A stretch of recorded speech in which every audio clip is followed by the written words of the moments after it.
نکال دی ہے۔ انشاءاللہ کل ہم ثابت کریں گے کہ پشاور کے اندر ٹول پلازا موٹر وے کو ہم بند کریں گے، اور اس طرح چارسدہ میں بند کریں گے، رشکئی میں بند کریں گے، توابی میں بند کریں گے، اور پورے خیبر پختونخوا میں سڑکوں کو جام کریں گے۔ پیٹرولیم مصنوعات کی قیمتوں میں اضافہ، ڈیزل کی قیمت میں اضافہ، یہ آٹا، سبزی، دالیں، گھی کی قیمتوں میں اضافہ ہے، یہ غریب عوام کے اوپر ڈاکہ ہے۔ اور حکومت نے پچھلے سال 1200 ارب روپے ان لوگوں سے وصول کیے ہیں جن کے اوپر ٹیکس لاگو نہیں ہوتا، جو رکشہ چلاتے ہیں، جو ٹیکسی چلاتے ہیں، ہم اس کو مسترد کرتے ہیں۔ میں پشاور کے تاجران سے کہتا ہوں کہ ہمارا صوبہ جو پشاور کا شہر، پھولوں کا شہر، روشنیوں کا شہر ہوا کرتا تھا، آج لوڈ شیڈنگ کی تاریکیوں میں ڈوبا ہوا ہے۔ ہم کہتے ہیں کہ لیوی کو مسترد کرتے ہیں، وہ کہتے ہیں کہ غریب عوام قربانی دے، ہم کہتے ہیں حکمران قربانی دے، شہباز شریف قربانی دے، سہیل افریدی قربانی دے، وزیر اعظم وزیر اعلیٰ قربانی دے، عام عوام کو سہولت دی جائے۔ کل انشاءاللہ پشاور کے عوام پورے جوش اور جذبے کے ساتھ ہر گلی سے جلوس نکلے گا، ہر مسجد کے سامنے سے جلوس نکلے گا،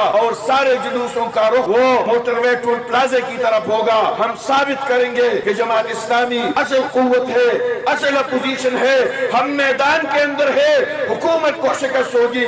اس تحریک کو ہم منطقی انجام تک پہنچائیں گے، اس تحریک کو انشاءاللہ ہم کامیاب کریں گے، اور عوامی قوت کے ساتھ ان حکمرانوں کو بھاگنے پر مجبور کریں گے۔ وآخر دعوانا الحمدللہ۔